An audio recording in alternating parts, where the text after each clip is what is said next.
Hello, welcome back to the Three Orcs Chat. This is David, and today live is May 4th, 2025. And this is our weekly chat where I go live to go over and review all the work I've done over the last week to get everybody up to date, because I know it's not possible for a lot of you to keep on top of things on this project, because I'm constantly every day writing 3 to 4 or 5 articles with artwork and maps. And I noticed that not everybody catches all of it. And sometimes people only try to catch up once a week, and this video will be perfect for that. So we can recap of what I did over the week, and then we can go into what I plan to do the following week and in the future projects here. I usually have a guest on that will join us and talk about their campaign, or they have questions about their campaign in this project. You know, what their players are doing, what they're up to, and what he could possibly do with them. And I usually give them suggestions and point out different articles and things like that. We had some guests planned to come today, but they bowed out at the last minute because life happens, and they weren't able to join us, unfortunately. But they promised to come back next week. But you're welcome to, if you're interested in joining this channel and talking about this campaign, asking questions, or just relaying of what's going on in your campaign, please contact me, and you're welcome to come on this live chat and we can talk about it. If you watch my previous chats, you see that's what we've done in the past. So the first thing I want to start off with is sharing my screen with you guys. Let's see what I got here. I'm going to go ahead and show you what I've done during the week. So let me go ahead and make sure you can see on screen what I'm showing you here. I got to make sure you can see this. Let's see. Let me go ahead and make it bigger for you. I got to make sure. I see it doesn't take up the whole screen yet. Sorry, I got to fix this. I didn't plan to be the only one on the stream. So let's see. Does that work? Okay, that's a little better. Kind of cuts into my video here. All right, so let me see, make sure the chat's working. So if you guys chat in YouTube, if you have any questions, please don't hesitate and just ask in YouTube, and we can talk about the campaign. Any questions you have about the Verbobonc Campaign Guide 576 Common Year, which is a roll anvil site for you to use to run your campaign at the table while you're role playing. And also, I write modules for the DMs Guild, and as many of you bought these modules already, I've already published Hamlet, the leadership of the Temple of Elemental Evil, Shirnob, and Ostverk. And I'm currently working on Nob, the Village of Nob, which is huge. It's going to be a massive module. I'm on page like 115 now, and I'll go over that right now with you in a minute here. But let me see if we don't have any questions. All right, so on the screen here is just the map of Nob.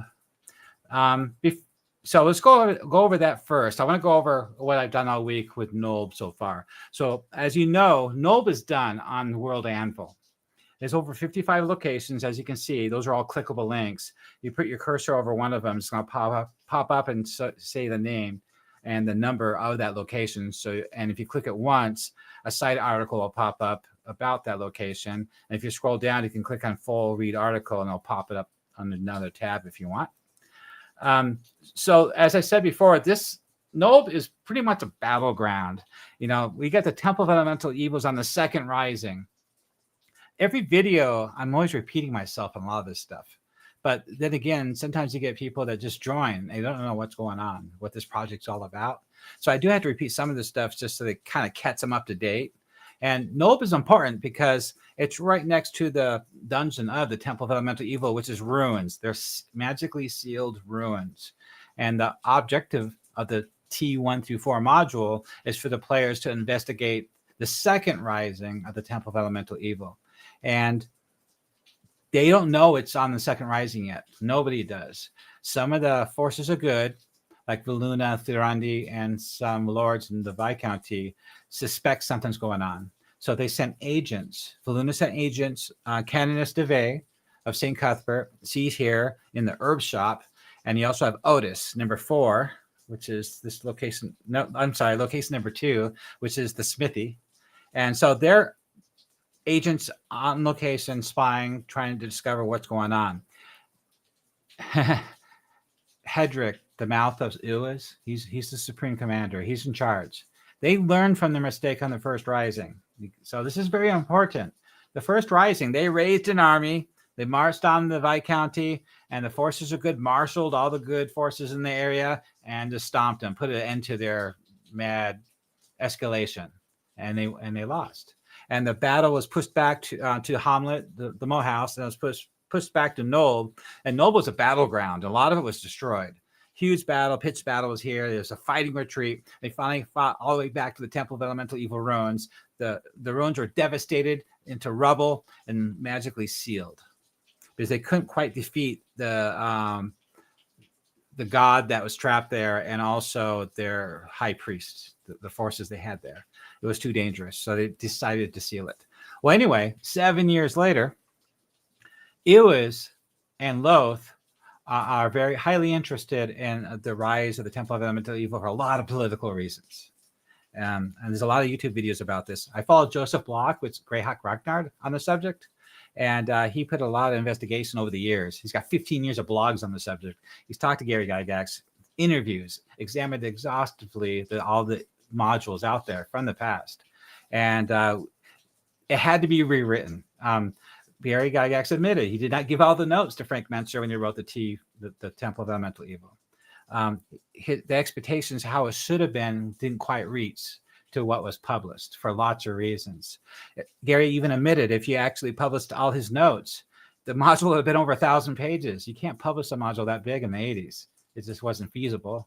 And so that's why it didn't happen. So they flushed out 4 locations in Nob. And they expected you to flush it out and expand it. It even says that in DM notes in the module. And so they gave you 4 to start with, and you're supposed to create more. Also, there's more than one Moat House out there. There's more than one outpost out there. All the different elemental temples have their own outposts besides Moat House. Lareth is with the Greater Temple. So the Earth, Fire, Water, and Air have their own temples out there too, or their own bases or whatever for raiding and recruitment. So basically, Nob is done. All these locations don't have to be used in your campaign, but it's nice that they're there in case you need it, because you don't know what your players are going to do. You don't know what plot quest they're going to go on. You don't know what they're going to do or how they're going to behave in Nob or how they're going to approach the temple.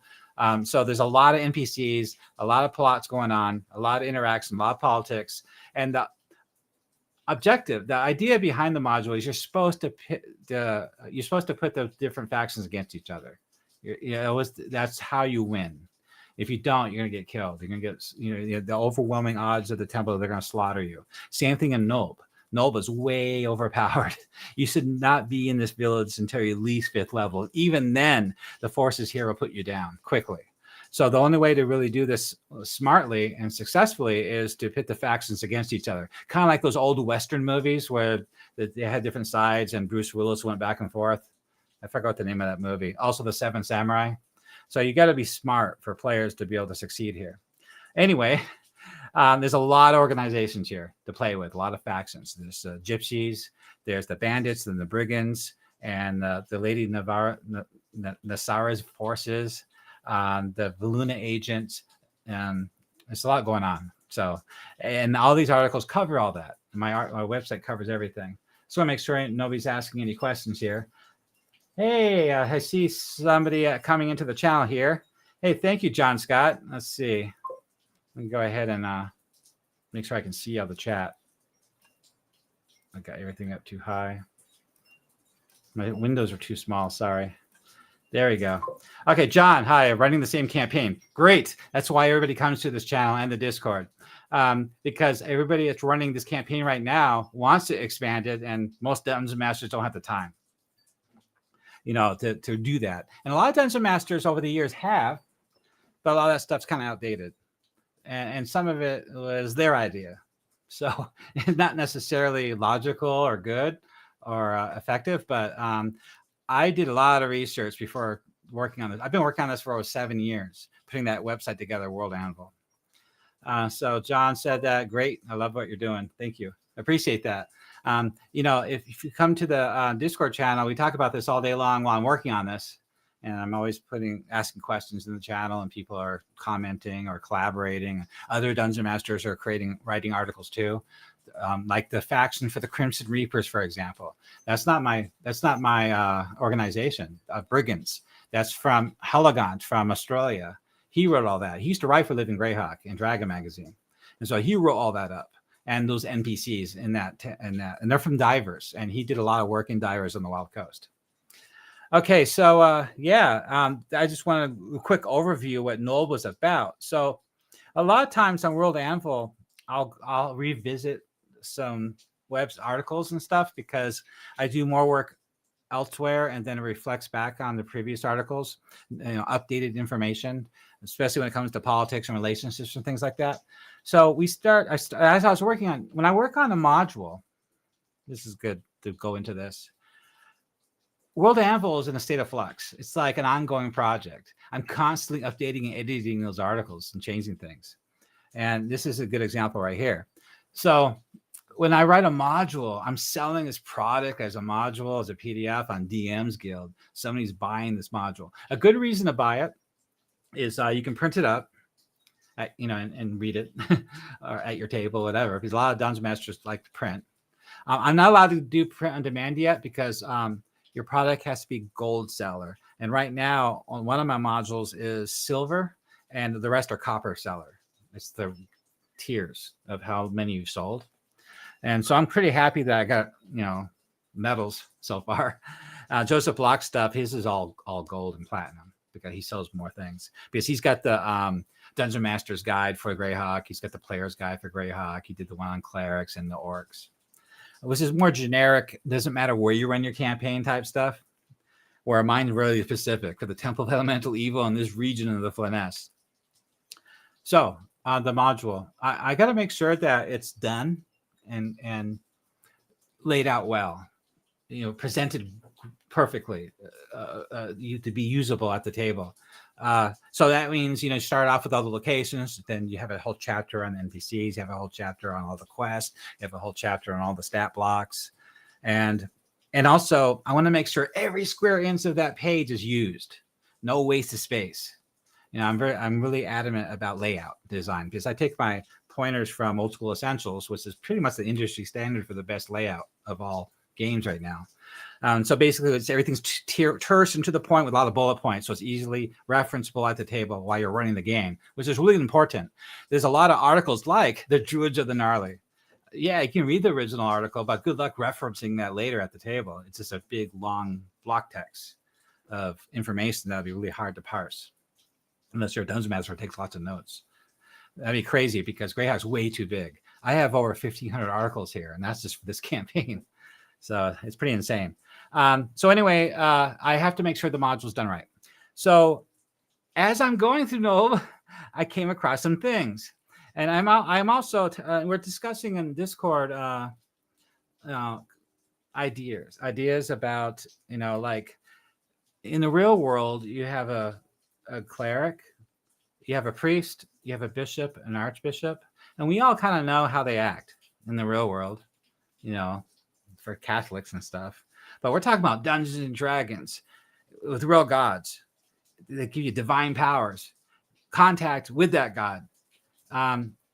It's a huge, huge difference in how they are portrayed in the game.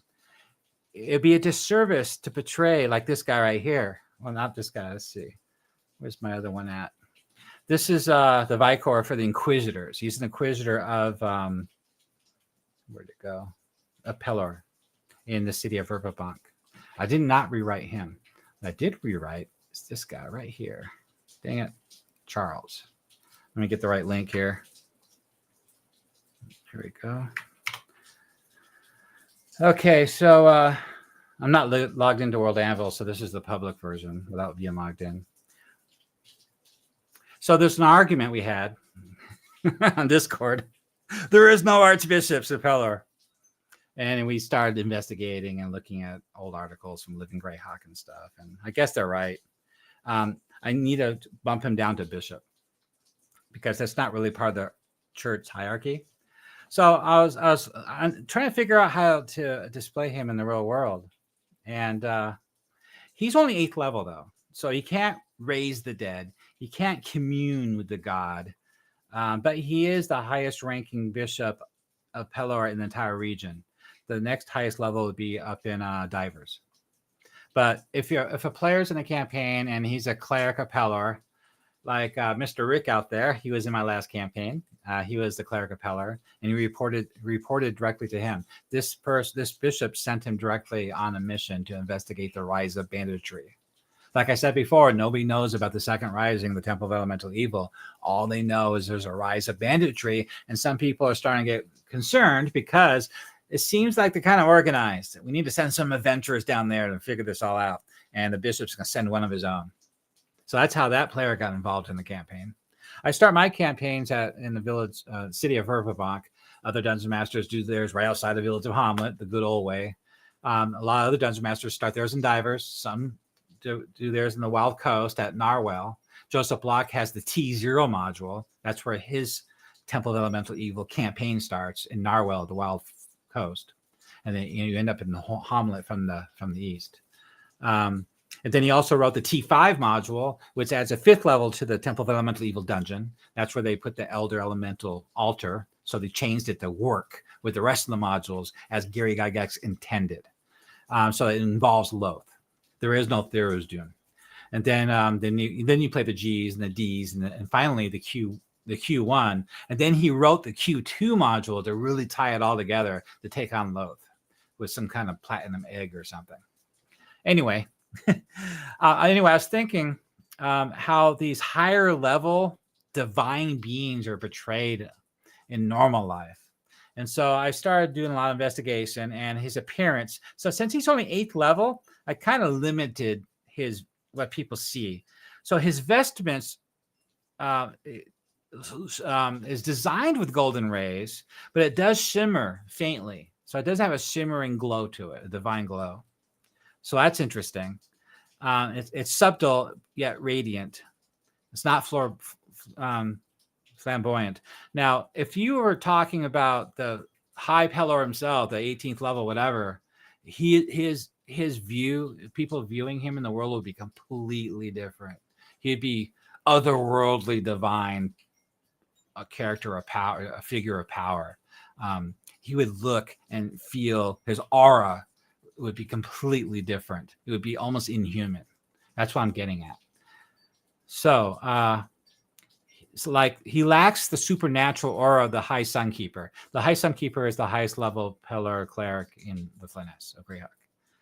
You can feel warmth and stillness, and the air listens when he speaks. So his behavior is part of his personality. That's why he is the Archbishop, because of his commanding personality, not just because he's a cleric of Pelor. It's the combination of both. And so he's an icon of awe, but he's of trust, resolve, and mercy. That's his personality. So he treats peasants, he treats people well, right? So that's personality. He's firm but not harsh. He's diplomatic. He's devotional. So all this is regular human personality stuff. So I kept it that way. His touch is healing. His presence reassuring. This is why he is an archbishop, because of his personality. Okay, mystical. So he's not epic in spellcasting, but he leaves behind miracles of another kind. Social reform, moral courage, and ecclesiastical unity. Ecclesiastic, I can't even say that. That's more of a force of personality. So cleric of people, he moves people's hearts. He sanctifies peace.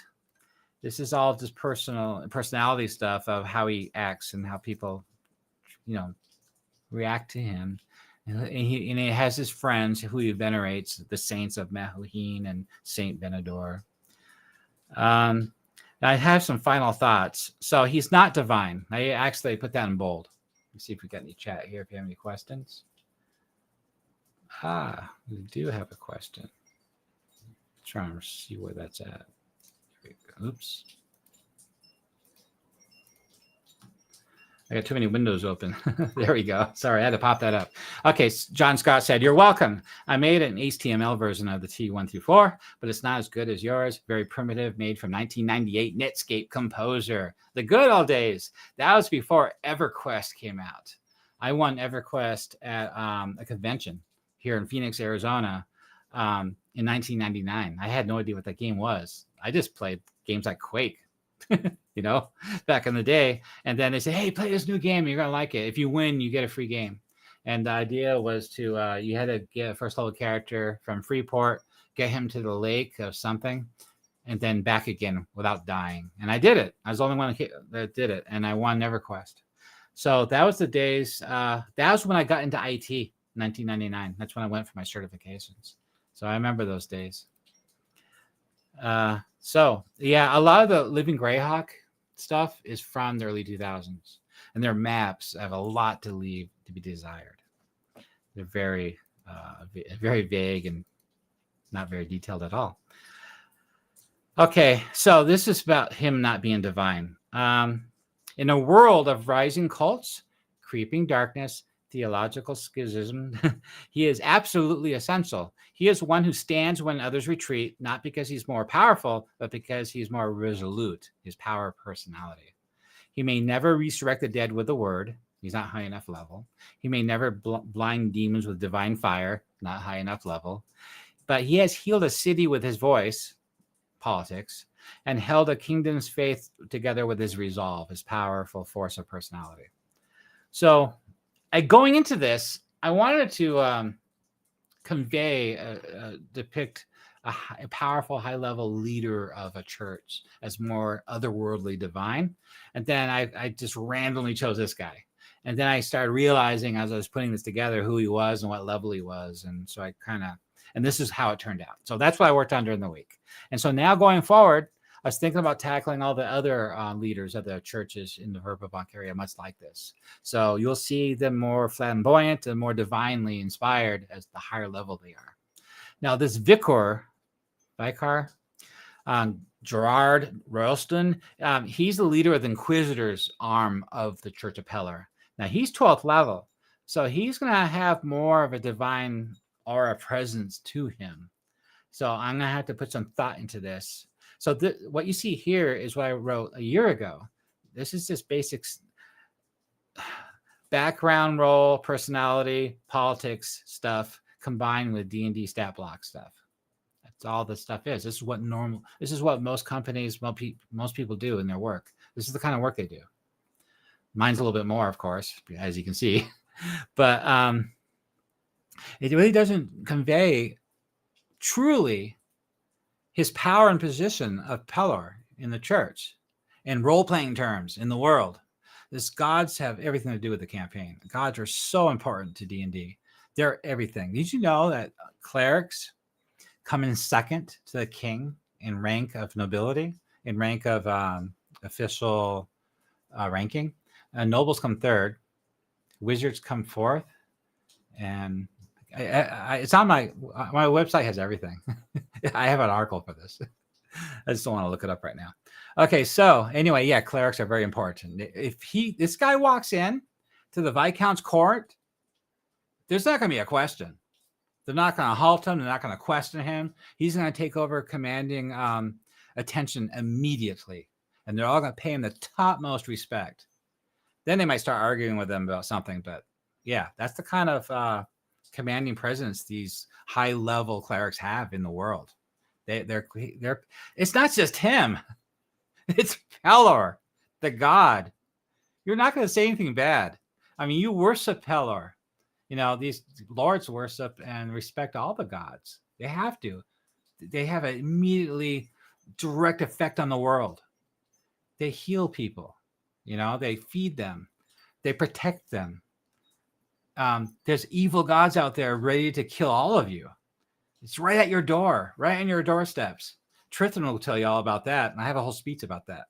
So they're all very well aware of where they stand when it comes to gods. And these are the god spokesmen in the world. They're highly, highly regarded. It's like the Pope in this world, really, even more so. Because you're not going to have God strike you down with lightning despite from saying bad words. Okay, so I worked on that during the week. Twilight Falls, real quick. I stopped working on it. It needs a map. And I'll show you where it's at on the map here. Sorry. Where's my... There we go. Okay, so there's Nob. There's Hamlet. I say this, I keep repeating myself in all these videos. So you got banditry on the rise, right? You don't know the temple's on the rise. Those are just ruins. There's no reason to go there. If players go there, they're cheating. They're metagaming. There's no reason to go there. Everybody knows they were put down 7 years ago. You got to have proof. Oh, something's going on. Even if you had a hint that some cult was messing around, like a fire cult or something, it could be a splinter cult out there holed up somewhere in a cave. That's what they really think. If you ask a noble or a mounted boarder and you discover some fire cultist raider doing something bad and they catch them at it, they just assume immediately right away that they're just a splinter cult left over from the war that were holed up somewhere in some ruins, trying to rise in power again unless they get more proof. So anyway, when you get to Nulb, it's a big intersection. So you got traffic. So the Temple of Elemental Evil is recruiting. Make sure nobody's talking. Let's see. Hi, Daniel Bose. Welcome. Let me find your chat here. There you go. Hey, Daniel. So good evening, David. Nice to run across another live stream of yours. Thank you very much. I appreciate it. I'm going to get it on like Donkey Kong here. We're in the middle of talking about the campaign. I'm glad you joined us again. Not too many people watch our channel, but hopefully it's growing. Not too many Dungeon Masters are running this campaign in this campaign world in this part of the finesse. So that's why it's such a narrow focus. And I'm glad you guys are here for that. So right now we're talking about, again, for the millionth time, the bandits are on the rise, bandit activity, and nobody knows about the temple. So you get the low road and the high road. So the low road is lower and safer, but it's a little bit longer. The high road is higher and more dangerous. So most merchant traffic take the low road. Now the Moat House has an outpost at the edge of the fans, right there at the steeple, right there on the road. And they use that as a staging house for all the clearance, staging house for all the loot and prisoners. And then it gets carted up the high road to Nulb, to the cottage outside of Nulb, where there's this hidden tunnel. The hidden tunnel in the dungeon. That's how they get their supplies in and slaves in, through that hidden tunnel. There's a hunting cabin hiding that tunnel. And there's Null guards, a Null shaman, and a human brigand there. And he protects and controls and organizes the stuff going in and out of the temple. So you're at Nulb. So you have recruitment and you have pillage and loot coming into Nulb to supply the second rising of the Temple of Elemental Evil. So they learned their lesson. Back to the original topic. They're not going to do what they did last time. They do not want the good forces of good to know that they're doing this. So they're keeping a low profile. That's why Nulb is the way Nulb is right now. It's just a hive of scum and villainy, bunch of bandits getting out of control. Pirates go there, out of control. Everybody knows it. It's way out in the middle of nowhere at the edge of the fens. Who cares? As long as they keep to themselves. But now it's getting irritating. Banditry's on the rise. They sent Otis. They sent Canis DeVay. What's going on? I think maybe some of this, this hive of scum and villainy is their base of operations for all the banditry in the Viscounty, probably. And then the adventurers get involved, and the village of Hamlet, the council of Hamlet, after your success at the Moat House, they'll ask you to go there. Hey, we need to find out what's going on. All right, so you got this river, Imridge Run, that flows north, by the way. So it flows north. It's not navigable past Nulb. So there's docks at Nulb, and it connects to the Velvediver River. There it is, at Taymouth. And so pirates, disguised as merchants, obviously, you can't just be a pirate. They'll chase you down and kill you. So anyway, they're very sneaky. This isn't an open ocean. This isn't Pirates of the Caribbean.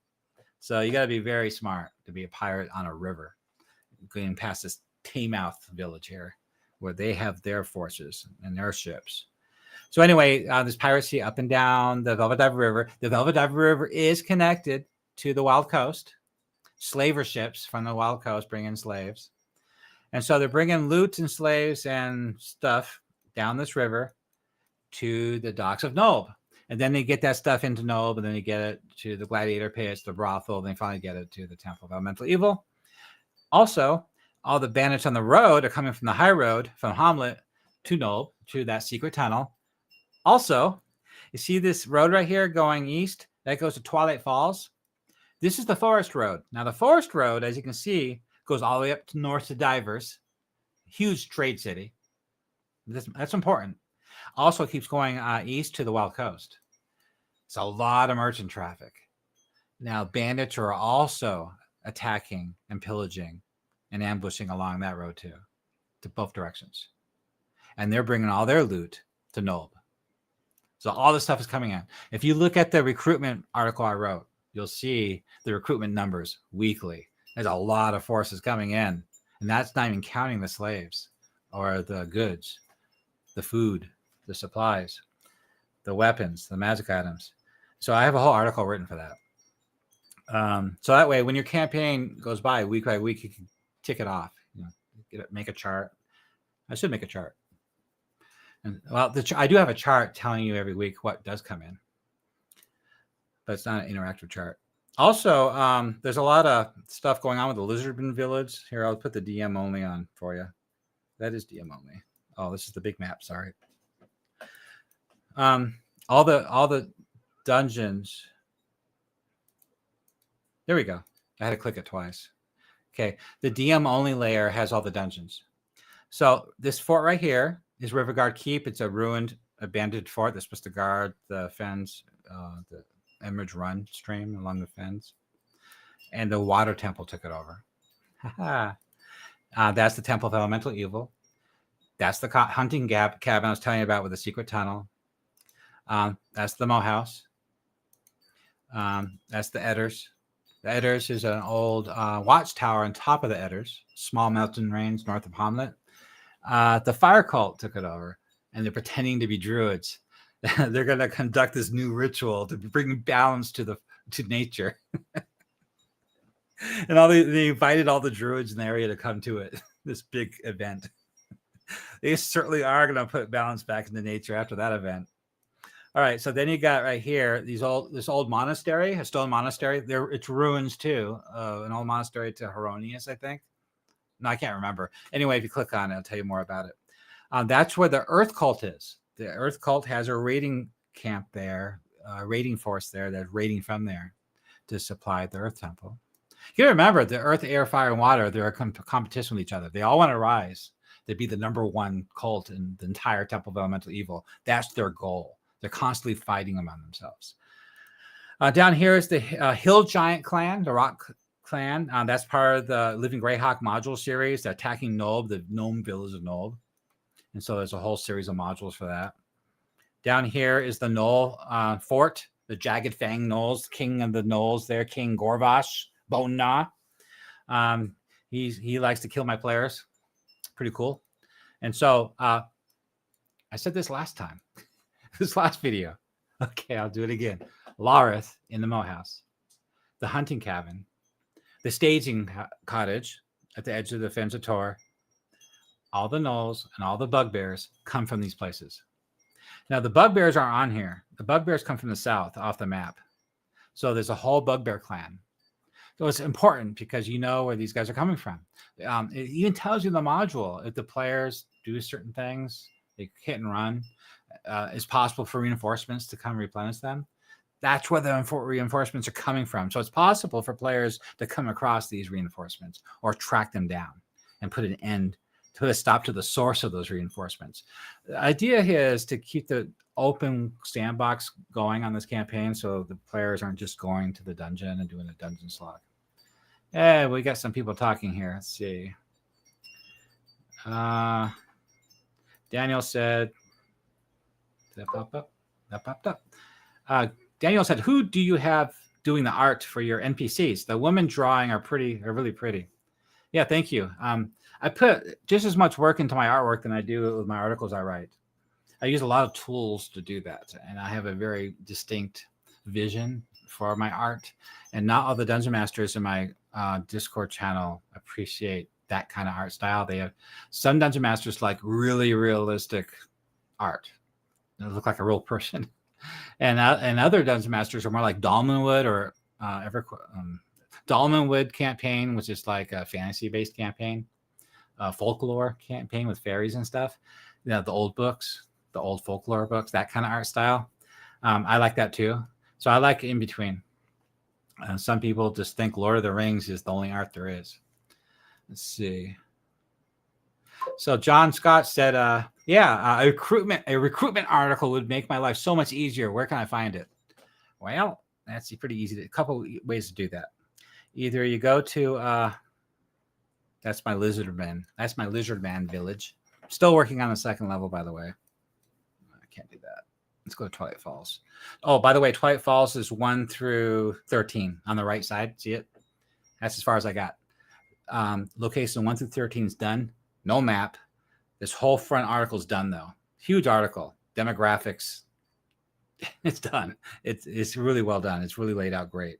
All the notable figures, all the important NPCs. It's almost done. I got to the point where I had to create the map, and then I got sidetracked, realizing I got to finish the Village of Knoll to sell it on DM's Guild. All right, so at the top of any article is a search field. So recruitment. Did I spell it right? No. Oops. Recruit. There we go. All you got to do is start typing in something and it'll pop it right up. TOEE recruitment. So recruitment by faction. Key recruiting agents. See, that's all the links too. The links like Commander Feldrin. There's a link right to him. Isn't that great how this works? I said this last time. Some Dungeon Masters, they're old school. They're not really up on modern technology. And one guy said, I have to have 100 tabs open to run my campaign. Well, I run mine all the time and in person, and I only have 20 tabs open at a time. I use this quite effectively, these pop-ups. If there's an article that I don't want open, I don't need to have open all the time, I'll just rather reference the pop-up real quick, like I'm doing now. And then I can keep going. See, look at this. All these elite recruiters. Some of them are Nob. There's Lareth. Talks about his gnolls and his bugbears. Monster recruitment. Talks about that. The Blackthorn tribe. The Ironclaw bugbear clan. They're in the southern gnarly forest. The Jagged Fang Knoll tribe. Lort Mill Mountains. Final recruitment breakdown chart. Conclusion. And recruitment sources. And here's the totals. Every month, 196 low-level humanoids, 70 high-level humanoids, 28 new monsters every month. You see these numbers right here? Direct quote from the module. I didn't make this stuff up. So this allows the temple to replace losses from battles and raids, keeping the forces replenished. Recruitment by chart faction. I like charts. I'm very visual. The temple's strategic recruitment in Nob, and the temple's growing threat. So this is very useful. On the right-hand side is a whole bunch of links to useful stuff too, related to this stuff. So that answers that question. See, Daniel said, those hill giants you just mentioned, are they dispatched to near Nob from the stating that you end up going to the G1 module? No. Let's get the map. The Hill Giant tribe map. There we go. Let's take a look at it. I wonder if I can. No, I can't. Okay, I clicked it once. There's an article for the Hill Giant clan, but I'm going to go ahead and go read full article. But I'm going to right-click and open it in a new tab so I don't lose this. Okay, I even made them an icon. Is that cool? You can put that in their shield, their armor. That way you know who they are. They're identifiable. So that's the White Rock Clan, formidable force in the Cron Hills. This is the Hill Giants for the 3-module series for Sheer Knob from Living Greyhawk. Basically, the gnomes are under attack. They're raided by the Blackthorn Orcs and the White Rock Clan. And they need help. They're being overpowered. Also, they're trying to... All gnomes are they're hiding their gem mines. Gem and silver mines are greatly hidden by even other gnome tribes. That's how well hidden they are, but with illusion magic and natural terrain. They don't want anybody discovering their family clan mines. And if these guys find those mines, they are screwed royally. This is like their primary income too. It's pretty much their religion. So it would be bad. So they almost found it, and their gnomes barely drove them off. And so the gnome, Nalib, one of the gnome scouts, comes to could be Hamlet, could be anywhere, but finds the players, begs them to come to Shirnab and help them. Please, please, please, please come with me. The head gnome of Shirnab wants to meet with you. We are so desperate for help. You are great heroes. We heard all about you. And you follow him to Shirnab, and I have a whole module for that. And anyway, all the hill giants, this whole adventure comes from those 3 modules from Living Greyhawk. So I took that information from those 3 modules, and I just created these locations and these tribes. I didn't rewrite those modules yet. I will eventually. Right now, I'm building the foundations of the world. So I even have a chief, and he's pretty powerful. It's all 5e stuff. I've been doing 5e stat blocks lately because I need to convert it to a DM's Guild anyway. So it saves me time doing it now. So look at, there's a lot of information here. There's a whole lot. I keep scrolling.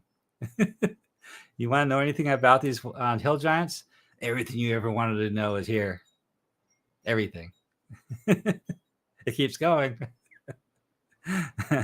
Oh, the cowled lady. So the cowled lady is actually behind them. She's one of the wolves of Iwiz. So Iwiz has 3 agents in Viscounty. The cowled lady, Obmi, the dwarf assassin, and that doppelganger. It's all from the Living Greyhawk series. All right, next. So the next question from Daniel. Oh, the artwork is yours. So, well, very well done, David. Thank you very much. I do use a lot of apps to help me create that stuff. It looks like I'm sitting too high. There's that better. Looks like Rick isn't here. Okay, so what we were talking about, Nob. Oh, yeah. Okay, we covered all that. So let's see. What did I do all week? So I want to wrap that part up. Let's see. I have the World Anvil does show me all the articles I've updated recently. So I rewrote a bunch of stuff.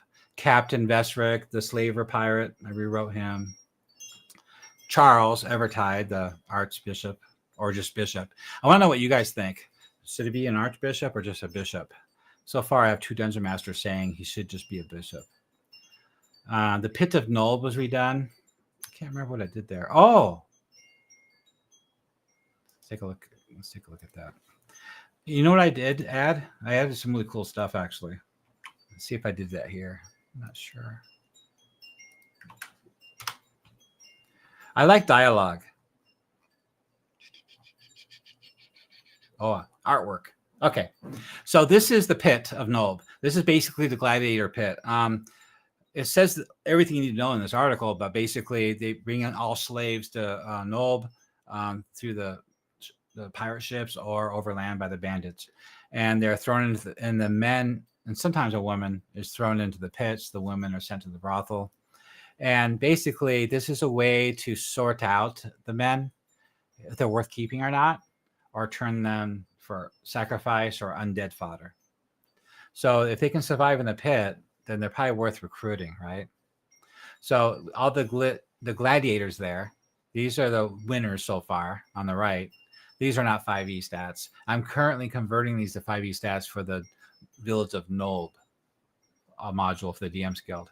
See, all that takes time. I'll show you that in a minute here. So I created this artwork this week. I created the artwork for the module because I didn't have it originally on here. The DM section is more quest. So Hadamir, he's the barbarian. So I created these this week. Pretty cool. So if your players ever get thrown into the pit, they're going to have to fight these guys. Of course, you also have the guards. These guys. They're half ogre, half giant. They're called Verbobonc. I think that's from Monster Manual 2. I can't remember. Okay, so I did that one. And what else did I do? I want to show you some dialogue. Edmund Winthrop. Let's take a look at him real quick. Let's see, Edmund. I don't know what I did with him. I don't see it. Okay, screw him. I did something with him. The Gilded Shackle, Chapel of Zilchus. I did a lot with him. Let's see. Did I add art? Oh, there I go. Yeah, this is a good example. Okay, so I update these articles. When I see something cool, I'll update it. Did I add dialogue to him? No, I didn't. Dialogue is cool because it gives you a sense of their character, but you can also use it for role playing. Okay, here we go. Meeting the debt collectors. So when you first get there at the Gilded Shackle, which is really a dirty version of the Chapel of Zilchus. So the high priest here, he's kind of greed. He's consumed with greed. And so his superiors from Divers is having a problem with him. But they haven't done anything about him yet. Players can get involved. See what I mean? It's all in here anyway. You should read this stuff. So anyway, I added all this when they first arrived there, dialogue of what they say to the players when they arrive, when they walk in the door. These are the guards. They're pretty abrasive. They're pretty evil. Well, look what slithered in. So it's pretty fun. So I wrote that. Okay, what else did I do? Any more questions? Yeah, we got lots of questions. Let's see.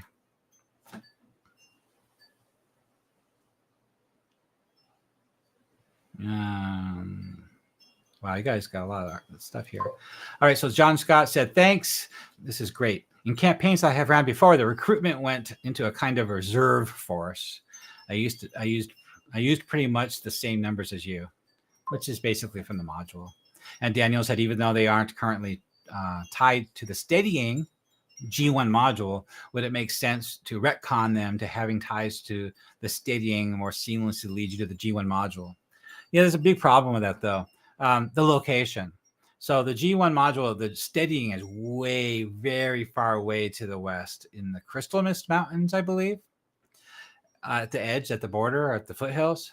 It's really far away.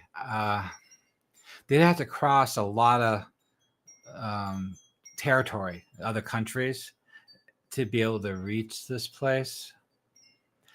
They could be an off split from that, like a splinter cult of those giants, a splinter clan of those giants here. But what's the point? You could, I guess. But they probably haven't communicated with them in years. You know, they're only hill giants for one thing. So it's not like they're going to have a lot of magic at their command to do anything interesting. So I didn't write this article. Heligant did for his campaign world. Heligant, he's the guy from Australia. He's the one that writes all the articles for. He wrote a lot of Living Greyhawk and Dragon Magazine. And, you know, if Dungeon Masters are willing to write articles like this, I want to use them. It's easy for me to add to the website and move on. I got a huge thing. My platter has a lot of projects on it. A lot of things I have to do. I'm trying to keep up with you guys so that way I don't get behind. I want to get this stuff out in a timely manner to be of use to Dungeon Masters out there. I want to get this Nolb done. So I want to get this badly done out because I know a lot of people are waiting for the Nolb. So that's why I really appreciate it when people write their own stuff. And if it's legitimate, I'll use it. You know, if it's like, yeah, this is the guy that wrote this other stuff before. He wrote for Living Greyhawk. He wrote for Dragon Magazine. So I'm going to, even though some of his stuff, like the Crimson Reapers, is from his own personal campaign, which I kind of do not like. I don't care about. I don't want to use some of these personal campaign stuff in this official kind of public neutral version of the campaign for everybody to use. This website isn't my campaign. It's everybody's campaign. So I have to be very careful about what I add to it. But I trust this guy and I do modify it. All this stuff isn't a copy paste directly from him. I rewrote it all to fit the campaign because he doesn't know very well my other NPCs and organizations and politics and articles I have. I got to make sure it all fits. Okay, so yeah, I wouldn't connect it, tell you the truth. You could if you wanted to. So John Scott said, not sure about the Archbishop of Peller in my campaign. St. Cuthbert is the religion of Veluna. Oh, well, that's in your campaign. In canon, though, he is one of the religions. But the major religion in Veluna, I believe, is Rayo. The Archdiocese, the Diocese of Bishops, the Bishops of... It's all from Living Greyhawk. I don't know. I lost all my Veluna stuff. I used to have all these Veluna articles and modules, but I can't find them anymore. Because I wrote all that stuff like my first website, my private site. I wrote that stuff like 5, 6, 7 years ago, and I upgraded my computer twice since then. I can't find my Veluna stuff. It's too bad. But you can probably find a lot of this stuff online. Yeah, Verbig is from John Scott. Verbig is from the Monster Manual too. Daniel says, wow, I'm going to eventually get my hands on all this material. You've been working on it. It's such a wonderful expansion to what's come before. Yeah, you should print all this up. Yeah. Oh, yeah. So the reason I have the modules is not only so you can print them up, but you can use these PDFs offline. So if you're running your game and you're not online, you don't have an internet connection, you can still use a PDF to run your game. Where World Anvil, you have to be online. I remember once I was DMing a game for a bunch of new players at a friend's house. And his internet kept going down every 10 minutes. He had no idea why I was doing that. But I'd lose my connection every 10 minutes. And I was stuck. I couldn't do anything. Like, dude, I can't run anything without World Anvil. Everything I do is on World Anvil. I rewrite all my modules, all my material on World Anvil. It's like my version of the Dungeon Master notes. It's faster for me. Okay, so Daniel also said, so I forgot the lore. So how does the players move on from the Temple of the Hill Giant Steading if it's so far away? I haven't tackled that yet. I don't think anybody really has. So Joseph Block, he has 15 years of blogs on his website. And I know that subject has probably come up before, but I don't think there was any concrete determination on how to do that. From what I remember of the newer version of the G1 module, the Giants. What's that module called? Is all three together? The big campaign version. I have that too. So behind me somewhere. I remember the country there. Asteric. It's not the yeomanry. Anyway, one of the countries hires the players to go there to investigate the giants because the hill giants were raiding into the country, into the farms, the villages, and so they hired the players to go investigate to find this home base of the hill giants and put a stop to them. I know that's how that campaign starts. So, yeah, a call could go out across the realms asking for adventurers of stout heart and brave temperament to come do this. But that doesn't really connect the Temple of Elemental Evil with that. So nothing would. I see how you would want to connect it. Unfortunately, the geography is so distant, and all the hill giants are capable of doing is raiding into that country at the foothills of those Crystal Mist Mountains. There's no way they're going to get a warband across that, then into the Lort Mill Mountains, through the Lort Mill Mountains. So originally, where those hill giants come from? So before the Hateful Wars, hill giants lived in the Lort Mill Mountains. The Lort Mill Mountains, there's orcs and hill giants and all sorts of humanoid tribes there and giant tribes. And then they got so big that the countries all around the Lort Mill Mountains had to put a stop to it. And so that's called the Hateful Wars. And dwarves were instrumental in that because there's a lot of dwarven kingdoms in those Lort Mill Mountains. And there were ongoing war with these tribes. And the tribes are getting out of hand. And so they used politics to get these other countries involved to put a stop to them. And I believe one of the lovers of Queen Yolanda was killed, assassinated during that war as he was traveling. And I kind of put that together in a different background for another reason, but the hill giants originally could have been part of the G1 module from way past. So the Hateful Wars were a long time ago.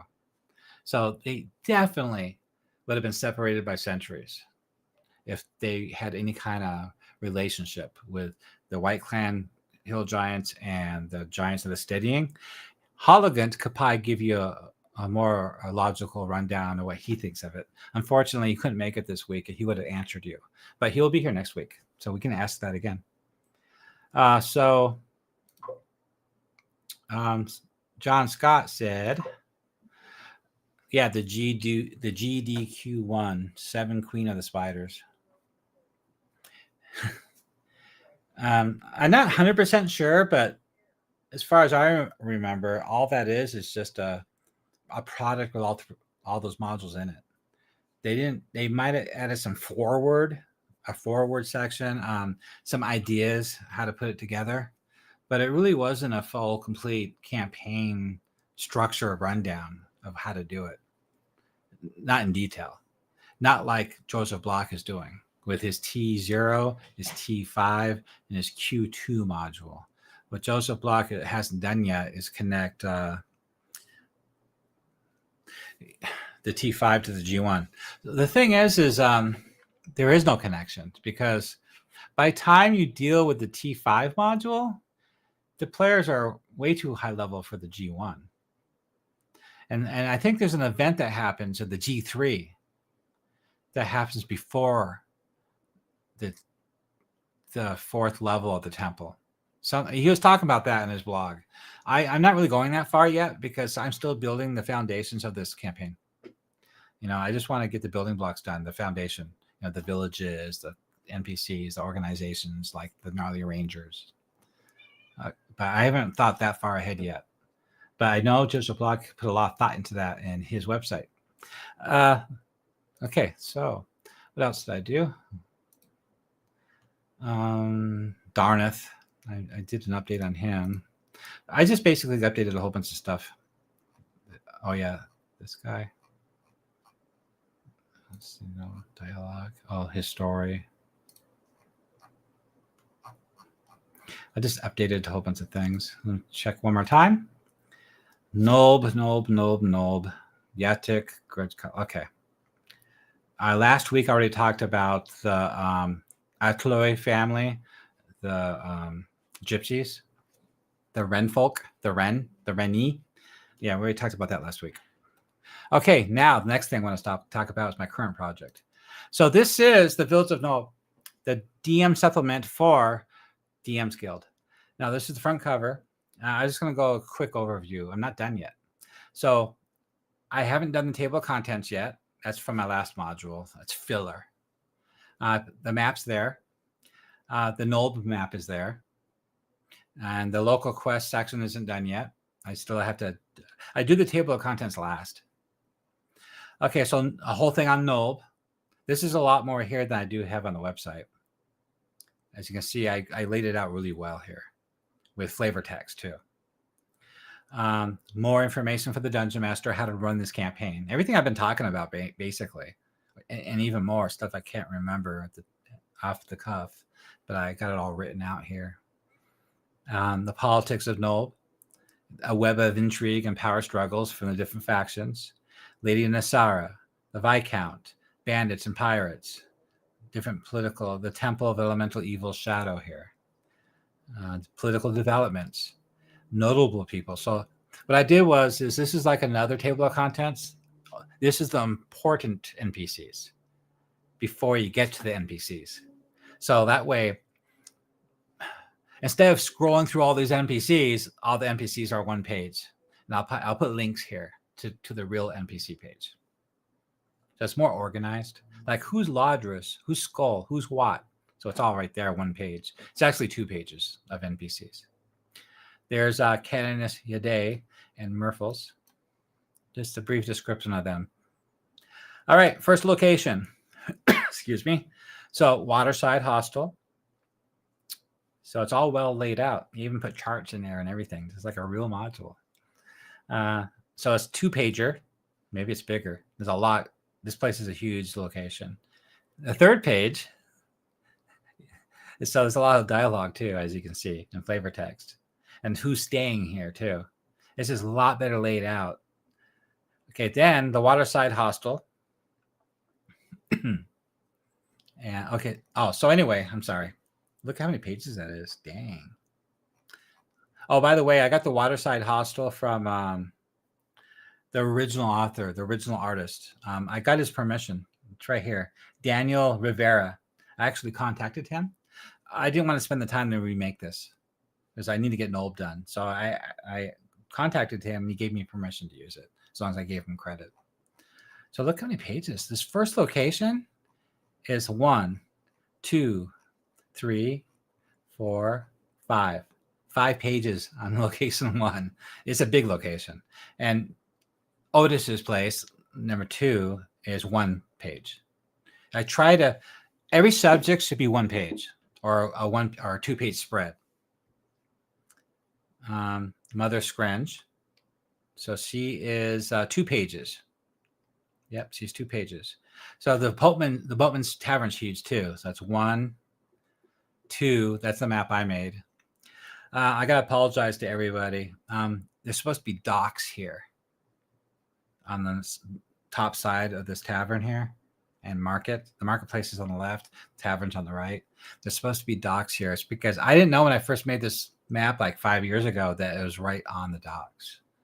But the interior and the front and sides are right, pretty much. So this is still the same location. I even made a custom tavern, a menu for the tavern. I finally get to location 5, the guardhouse. And that's 1, 2 pages. And I even built a reaction table to roll on for those that like tables to see how they react to the players. I thought that'd be cool.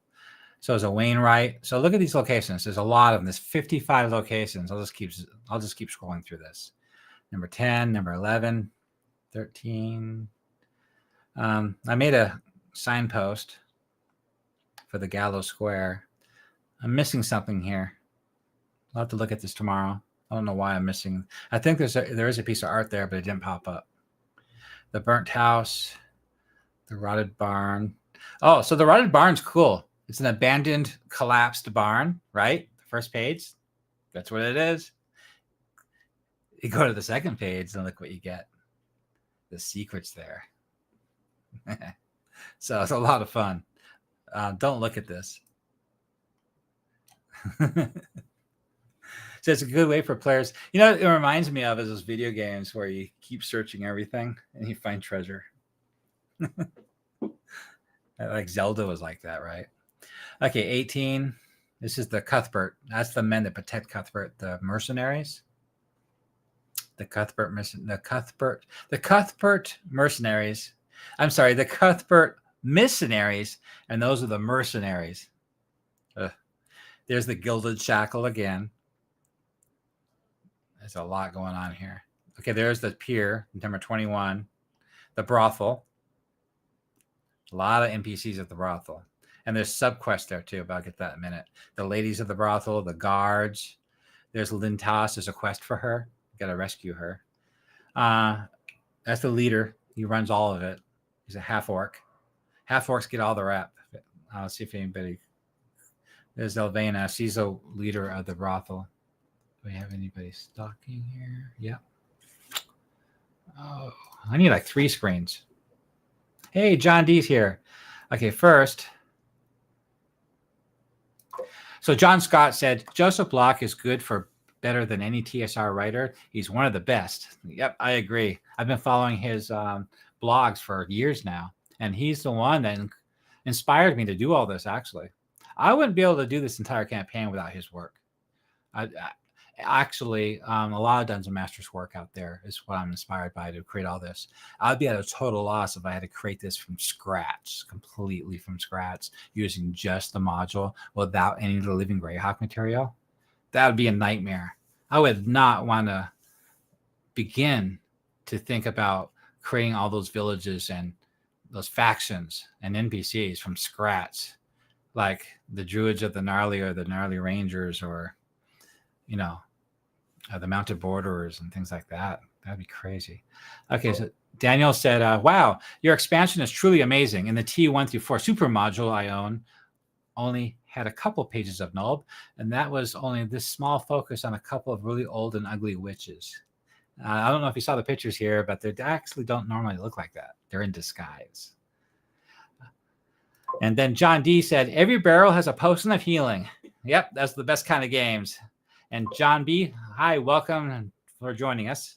We're going through our live stream here. We're an hour into it. And right now, I've already did the weekly update of what I did all last week. It took me an hour. And I also explained a lot about the campaign, how it works. Right now, I'm just doing a review of where I'm at so far on the Dungeon Masters Guild version module of the Village of Nulb. And the Village of Nulb originally came with 4 locations. I got 55 locations here. Now, this is the brothel. Now, the thing is you like Hosk? Chains? He's the jailer, the dungeon. I can imagine players being stuck in there, trying to get out. So all the information you need, motivations, personality, background, even dialogue and description and text is all there for you to use as a dungeon master, meet, to role play with, to give your players the ability to work, think outside the box and get out of their situation, or take advantage of the situation, to pick to put one faction against another faction, take advantage of it, like those old Western movies or the Seven Samurai. Because the original intentions of the Temple of Elemental Evil is to be successful, is to pit the different factions against each other. The Fire Temple against the Water Temple. Well, there's a lot of factions in Nulb too, as you can see here. So this guy right here, Lorvath, the broker, he's a half-orc in charge of the slave dungeon, the gladiator pit, and the brothel. And he's a whole bunch of NPCs here. And the players could very easily be thrown into this place. Nulb is way overpowered. The players, if you got bad players that are not careful, and they're not working the factions, not keeping their heads low, they easily could be thrown into that place and try to figure out how to get out. I even have regular cottages here. So we have the manor. So this is one of the biggest manors in the whole village. Now, I want to mention another thing I talked about last week. I want to mention again, in case some of you haven't heard. This is the second uprising of the Temple of Elemental Evil. Remember that. The first rising, Nulb grew. That was 7 years ago. The temple simply threw this big army together and marched onto the Viscounty. And all the forces of good from all the kingdoms in the area had to put a stop to it. Fighting retreat back to Nulb, destroyed most of Nulb as the pitched battle between 2 18th level wizards and the rest of the retreating forces. They finally got pushed back all the way to the Temple of Elemental Evil, and that got besieged and laid to ruin. And the forces in there were so great, they were forced to just seal it and trap them within. Okay, so Nulb was half destroyed then. Since then, it's been on the rise again. It's the second rising. Now they're smart. Now, it's not just them. Uiz wants this to happen. He's the one that caused the second rising. He sent Hedrick, the supreme commander of the Temple of Elemental Evil, the mouth of Uiz, the high priest of Uiz. He's the one in charge here. He's smart. He's not going to make the same mistake. He needs to grow. He needs to recruit. He needs to bring in supplies, slaves, cannon fodder, slave fodder, slaves, sacrifices. You got to do that without anybody knowing. Nulb is a den of hive of scum and villainy. It's all about bandits. There's a bandit problem. That's all anybody knows. There's a bandit problem. That's beneath our notice. Circle 8's not going to get involved with a bandit problem. Some backwater small town in the middle of nowhere at the edge of the fens having bandit problems and pirate problems. Who cares? They're all satisfied that the Temple of Elemental Evil was put down a long time ago. They're done. There's no way they're going to come back. So it's on the rise heavily. As you saw from a recruitment article that I showed you about 20 minutes ago, they're recruiting heavily, like several hundred creatures a month. And they're collaborating with all these different organizations, the Bugbear clan, the 2 orc clans, the Hill Giant clan, the 2 pirate ships, the 3 brigand and bandit crews out there, and also the Knoll King and the Bugbears. Yeah, it's all that. So they're collaborating constantly and they're getting involved everywhere. And also the 4 minor temples, fire, air, water, and earth, they have their own outpost out there too. So the Moat House is the greater temple from Lareth, from the greater temples there. That's his. Raiding bandits. He's making sure of that. He doesn't want anybody to know he's there. He doesn't want anybody to know that he's working for the Temple of Mental Evil. He just wants everybody out there to be the raiding's far away from his home base. He doesn't want anybody coming back to the Moat House to find out what's happening. It's all about bandits. Bandits are on the rise. That's the thing that's happening. So anyway, the other minor temples are doing the same thing. So there's an Earth Raider camp out there. There's the fire thing. They're taking a tower and they're doing this ritual for the druids. I already told you about that earlier. The water, they took over those ruins along the river there, and water, earth, air. Air's out in the Cron Hills. So there's another tower. They're riding vultures and hippogriffs. Okay, so this manor here was an original. So this is a plantation manor, farm fields. See all those farm fields? So there's not many farm fields in Nulb. It's not a farming community. It's a wood community on the edge of a fens. Look at the map again, as you can see. So this is all the crops there are. Well, it was normal, but all these factions are at play. They don't want anybody to suspect what's really going on. But yeah, they got that guy under their thumb. And so he is evil as they come, the overseer there, the manor. And he's got all these villagers working as serfs, as slaves, working those fields. And that's what that article is all about. So the players could investigate. Hopefully they investigate smartly without tipping off, getting them mad at them. Because the players can't just be belligerent. It'd be hard to roleplay a paladin in this town, because they'll be stomped immediately. You got Nasera's men, her talons, they're patrolling the streets. You got pirates all over the docks and in the taverns. You got bandits coming and going. It's a bad situation. The players, if they act up, they could easily be taken down and overwhelmed. So anyway, if they're out here in the fields questioning the slaves, see that? He's watching from the balcony. He's got his men too, by the way, his guards. Oh, anyway, look at that. The article has everything you need to know. Political ties. I even have names for each of the slaves, the serfs. I even have dialogue.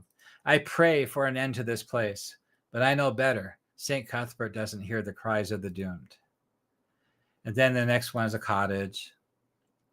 I even have a picture of a cottage for you guys. The dog. And that's him. He's a woodsman, woodcutter. That's his kids. So I put the kids together as a group. It's a kid. The kids are another faction. I just thought of it. That's that's my invention. I thought, you know what? All these kids are hiding out in all their different little cottages and stuff, and their dads are like, they're herdsmen or woodsmen or whatever they're doing, and they have kids, and they're living in this town of scum and villainy. They're spying and keeping their heads down and stealing, and so all the kids under 17 years old kind of formed a gang. So the players can use them as a faction, and I have a whole article for that. The mill house. Again, it used to be a normal mill house. Nasara's men took it over. See, they put on a facade. Everything's normal, but they're all really in control here. The ranch, that's the herdsman, and he's got kids. There's the grain tower. See the 2 guards there? They've taken over the grain tower. Okay, so that's the Baroness. So I'm working on this map right now. And I finished it. The Baroness, I did a video on it, so that video is out right now. I want to make sure we don't have any more questions before I keep going. Keep forgetting. Dang it. There we go. All right, John B said, well, you post this on YouTube later. I need to go to bed. Oh, I forgot to hit record. I keep forgetting to hit record. No, yeah, you can watch this again later. And Daniel said, all good dens of scum and villainy always have the street urchins. You're right. That's where I got the idea. So anyway, this is Baroness's manor. This is her manor right here. It's a little opulent for Noel, but this is where her and her knight, Sir Tovel Hawks, is at with her men, the Talons. That's the barracks. So the bakery, the cottage, this is huge. Another cottage, a graveyard, the stables. That's the daughter of the stables. You got to help her out, right? The constable, he is not having a good time. Just like those Western movies. The sheriff is absolutely ineffective. And he even has dialogue. So when you first meet him, I got things he can say. The Church of the Elder Eye. That's the high priest. They actually have a church up top side here. So this is more of a benign version of the actual elements. A legitimate church of faith, not the evil temple of elemental evil. You know what I mean? The original faith. The burnt house. Anyway, let's get past all these locations. I don't know why I'm doing that. Okay, so this is the hunting cabin off the map with the battle map, and that's the person in charge. And Trapper's Cottage, and that's the ranger. Okay, now organizations operating in Noel. We got the Crimson Reapers, the Broken Blades, Smiggle's Bandits, Nasara's Iron Talons, and you have the Temple's Inner Circle, you have the River Pirates, and you have the Forest Rats. Those are the kids, the Forest Rats. Let's make a movie about it. There's also other bandit gangs too. So then I have full articles on each of these factions, everything you need to know about them, like the Broken Blades. They're mercenaries. They're really cool, by the way. You're going to like the players can actually hire them if they wanted to. The River Pirates, there's a whole bunch of pirates and slavers. Everything you need to know about them. See how well laid out each page is? I want to make sure everything fit, and I crammed it with the most important information you really need to run the game. The Iron Talons, House Vakori. This is the Reni family. You know, and that's the leaders, the NPCs. And the Brotherhood, the Forest Rats. It looks like the kids look like they're from a movie. Let's see. Danielle said, Danielle, all good dens of scum and villainy always have their street urchins. Yep, that's them. Okay, quest. Page 77. I have 129 pages. I do way too much. I got to figure out how much they're going to charge for this module. I wonder if I should charge $19.99. You got all these quests for the Forest Rats. All these locations have quests. Every location. See this? Location, the brothel. All these quests. With dialogue too, by the way. And NPCs. I think this might be the artwork you were talking about earlier. So there's a big quest for her. And it's a quest for the Renee. I created this. This is at the herb shop. It's a note. See if the players can decipher it. See right here? Decode. You can decode it. White Raven means temple agent sighted in Nulb. Traveler's Grace means a healing post and left for contact. Visitors from the east means river pirates or Iron Lass agents sniffing around. Hrud's warning, PCs may be under suspicion. Closing line means message to allies, danger is near, but they are welcome here. So they have a code that they use to communicate with agents. And I created an example for you guys. Valgrave Manor, there's 4 quests for that, like a slave rebellion. Maybe the players will get the serfs to rebel, rise up and fight. John Scott said, I'll buy it for $20. Have you done Verbobonc? No, I'm going to sell it for $19.99. Yeah, I probably should. You got to remember, watching gets half. You can imagine when I think about that. God. So Nulb is this big? The city of Verbobonc is going to be massive. I wonder if it'll break the computer. I wonder if it's even doable. Right now we're at 100 megabytes. This module is 100 megabytes so far. Yeah, I want to. I want to do the city of Verbobonc. It's going to take some time. That place is huge. It's massive. It's 5 times bigger than Olb, I guess, article-wise. Mother Square, the Herb Shop, all her quest, the Rain Tower, politics. Oh, this is what I made. So this is all this right here is all the Baroness Banner quest for the manor. And I felt that that's another battleground because it's a good reason why players might want to go there for lots of different reasons, to fight her, to investigate, to sneak in, to steal. And so I felt it needed a battle map. And it looks like when I exported this PDF module that I'm working on, it didn't fully export my map. That's a big map. So the map embedded on this page is 10 megs alone. Yeah. I should put a disclaimer on the module that if you guys want higher resolution versions of this stuff, just come to the website to get it. Because I know Frog God does that. Frog God Games. John Scott said, wow, I used the WG8 Fate of Istis map for Verbobonc. John, have you seen my Verbobonc? It's one of the biggest maps you have ever seen. Daniel said, well, the Trump tariffs affect you negatively on how much to charge for this, or will this be will be the PDF format and thus avoiding printing cost? I can't do printing cost. I can't do printing. I know John D keeps asking for it. DM's Guild will not allow you to do print on demand unless it's a gold seller, gold status.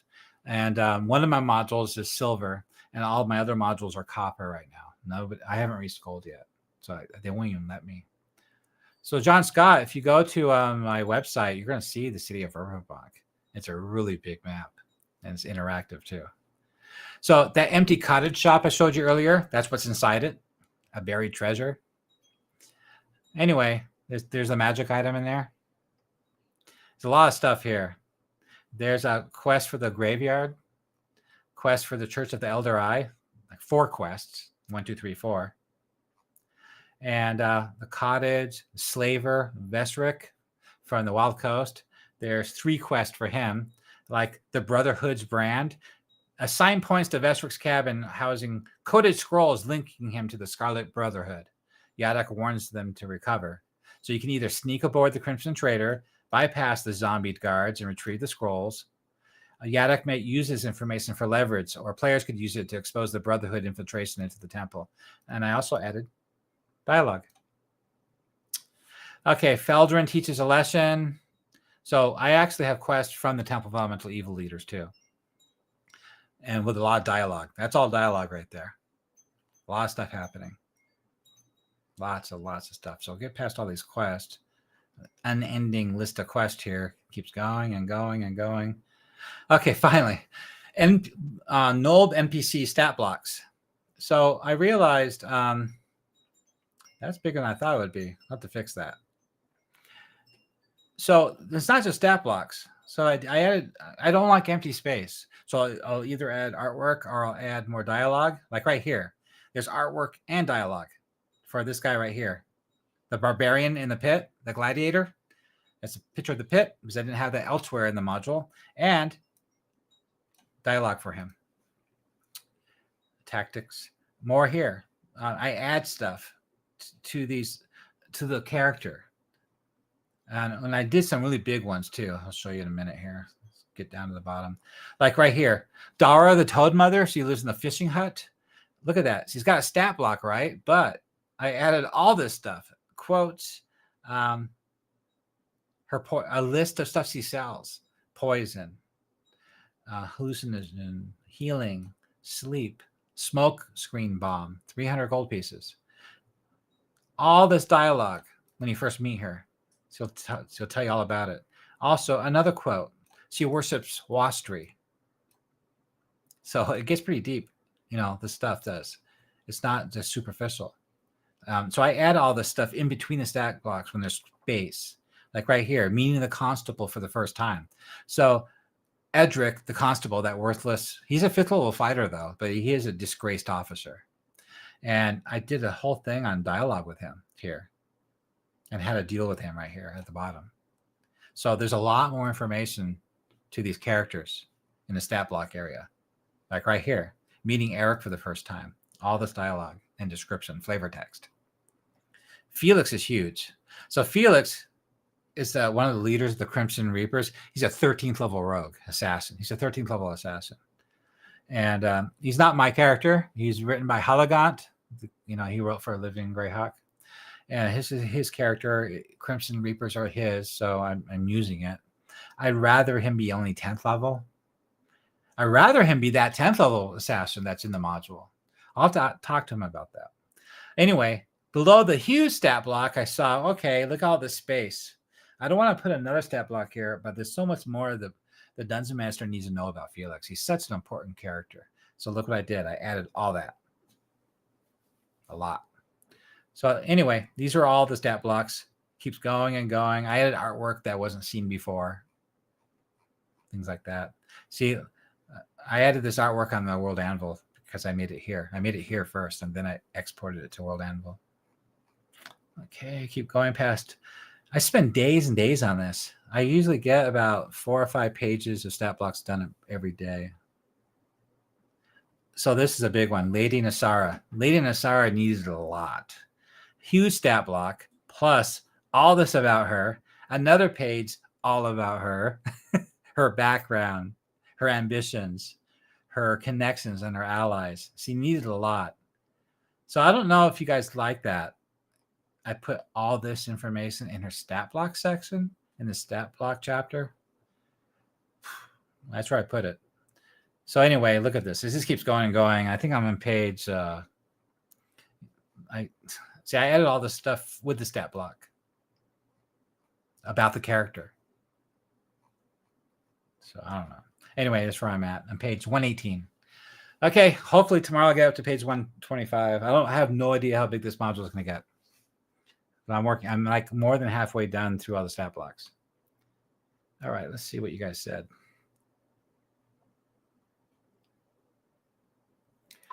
Okay, so John Scott, cool. Yes, John, let me show you real quick. We'll wrap this up with this. We'll wrap up this live stream with this. So you're at the main screen. There's a couple of ways to get there. I can click on City of Verbobonc right there on the interactive map.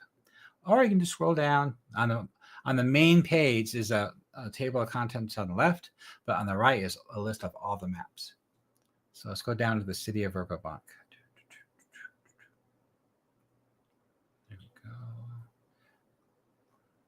Hey, how come you're not there? Oh, there it is. There we go.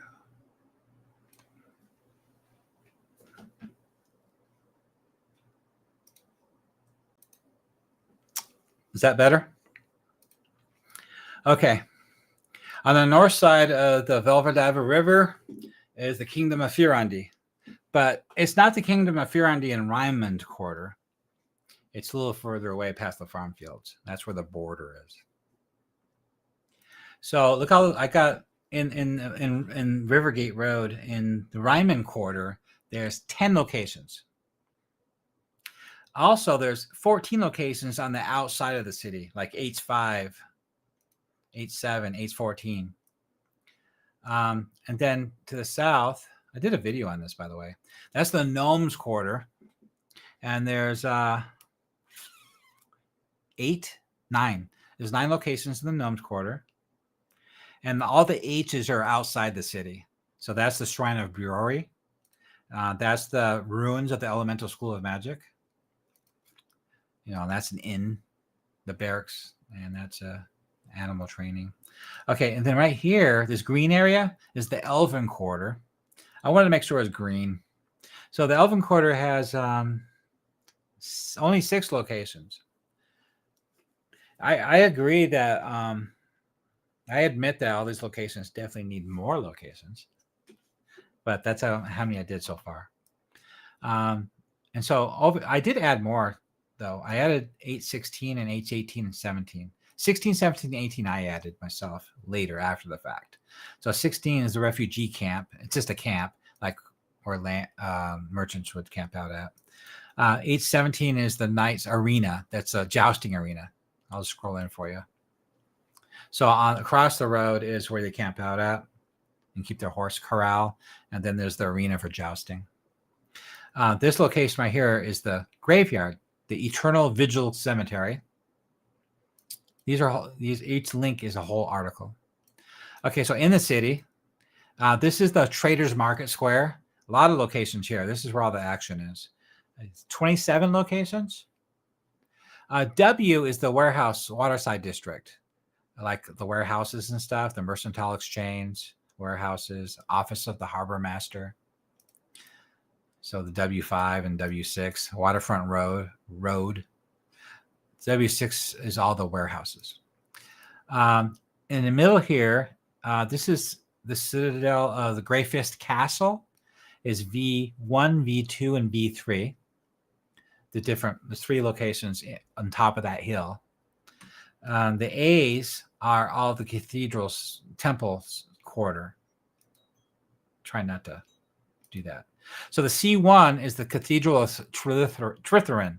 That's the largest citadel in the entire city. You can see this from miles away. It's a massive complex. A is like the upper side. All these A's. This is where all the nobles live. It's 12 locations there. A is also it's more of a temple upper area. It's only like, I don't know. Yes, 12 locations. Oh, sorry. Okay, and down here is Civic Center Plaza, all the C's. C5 is the Silver Consortium, the Mages Guild. C4 is the Conservatory of Lear. It's for bards and music. C3 is the big one, Jali's Inn. This is where the first module starts. Noble Ambitions for Living Greyhawk. That's where they meet Lady Eleanor for the first time. And each gate has a link too. So I think that's it. Anyway. So John, I can't believe you didn't know that was there. I spent a year on that. It took a long time to make this map. A long time. It was driving me nuts. I wish I could use this mapping program on my laptop while I'm at a coffee shop, but I tried and it crashes my laptop. So I can only do it at home. Anyway, yeah. City of Verbobonc. Like I said, I'd like to make this into a module on DM Skill. You know, the thing is once I get working on it, I start adding I'll add more locations. So, you know, because as you're doing this, you see holes. You see what needs to be done. You know, so it's always an improvement when I make a module, just like the Village of Zone is. The module is going to be an improvement of what's on World Anvil. Sometimes I try to remember to update World Anvil of the changes, but I don't always, especially the new artwork. Because I'll look at the artwork. That doesn't work. What was I thinking? Let me try again. And then I change the artwork. Okay, so Daniel said, hey, I think I asked this last time, but how do we get hold of your work, David? Well, I think you're talking, World Anvil is the place at the public website for all my work for the campaign, right? All the locations and NPCs and stuff. Let's see. And you go to DM's Guild. Hey, DM's Guild. Did I lose my internet? It's thinking. You guys are still there. DM's Guild is really slow right now. There we go. Dungeon Masters Guild. Wow. What is everybody buying stuff, right? Oh, I just lost everything. I lost the internet.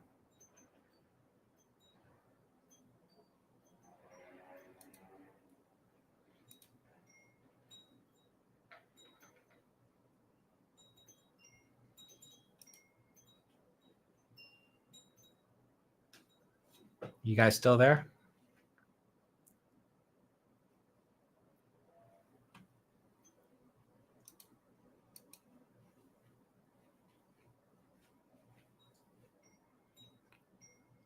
I think the internet went down.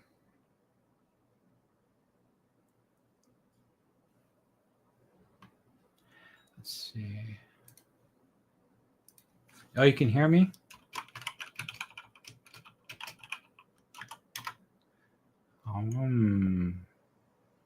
Why is the internet going down? Okay, I guess you guys, I'm still alive. You guys still see me? Why is the DMs Guild down? Okay, well, anyway. Go to the DMs Guild. So DMs Guild, look for 3 orcs. It's one word. Number 3, ORCS. And I have 4 modules right now. Noble will be my 5th module. So that's it.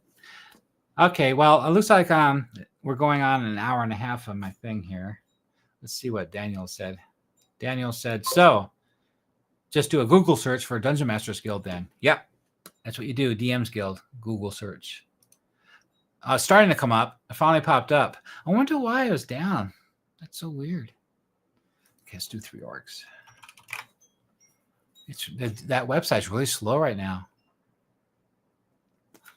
Okay. I thought it was me at first. I just saw a white screen. Oh, I didn't have to hit enter. Okay, if you type in 3 orcs, that's what happens. You don't have to hit enter. So 3 orcs. Did that work? Yeah, see? I didn't hit enter and it automatically popped up my 3 modules. So let's look at the Village of Hamlet first. It's going to take forever. Anyway, that's how you find me. Just type in 3 orcs. There you go. So this module right here, I do a video review of each module too. So if you scroll down, you'll see the video. That way you know what you're buying. On the right-hand side, you see where it says, oh, you don't see it on your screen. It says best silver seller. There. Best silver. It's a silver label. I have to be gold for it to sell it as a PDF. Put it back where it was. Here we go. Okay. Dang it. Drive me nuts. Behave. Okay. Okay, well. Yeah, it looks like they're offline. Oh, well. It's a Sunday night. Maybe they're going under maintenance. Okay. Do you guys have any other questions about the campaign, the project so far? As you know, next week, I'm just going to keep working on this. I need to get the Village of Nold done. I'm more than halfway through all the NPCs, and that'll be it. I'll be able to publish it. But before I do that, I need to get a couple key people to review it for editing mistakes. I'll make sure I don't make any mistakes. They'll catch things like commas and certain passages, some things I write that might not be quite accurate. So I got a couple of people that will review my module before I put it up. And then if anybody catches anything after I put it up, then I'll have to put a revision out. And then you can re-download it later. Usually you get contacted with an email with any kind of updates of anything you buy out the DMs Guild. So if you buy a module or something from somebody out the DMs Guild and they update it with the new version, you'll get an email saying that they did that. Whew, okay. Yeah, for the last so many weeks, I had a guest to talk. And now this week I didn't have any guests, so I had to do all the talking, and now I'm tired. All right, well, I'm going to end this here. Let's go ahead and go to full screen. Okay, well, I hope you liked this live stream. I didn't record it, but you can still watch the review of the live stream on the 3 Orcs YouTube channel. If you're welcome, you're more than welcome to come to the 3 Orcs Discord channel to help just talk about the campaign or ask questions, talk about your campaign, talk about the project, or even collaborate with this campaign to help get this out. Because we're going to keep going. After the Village of Nold, we're going to keep hitting all the villages throughout the Darnley Forest, up to Divers, and through the Wild Coast. So we can connect the Slavers modules to the Temple of Elemental Evil. So you can actually connect the two and actually interrupt your slave trade and put a stop to the slavers too, along with the Temple of Elemental Evil. So that's the goal. Well, I hope you like my Let's see what Daniel said. Thank you for doing all this awesome work for us, David. It's so nice to finally have what I consider the actual finished product of the T1 through 4 module. Well, you really can't say that until I actually rewrite the actual module. I don't know if I'll ever do that, but yeah, I'm glad you're finding my work useful in your campaign. That's all I ask. That's all I want. That's what motivates me to keep going. Well, thank you guys for joining my live stream this week, and I'll be back again for another live stream next Sunday at 7 p.m. MST time. Thank you so much, and you guys have a good weekend. May your players enjoy your campaign as much as mine have. You guys have a good night.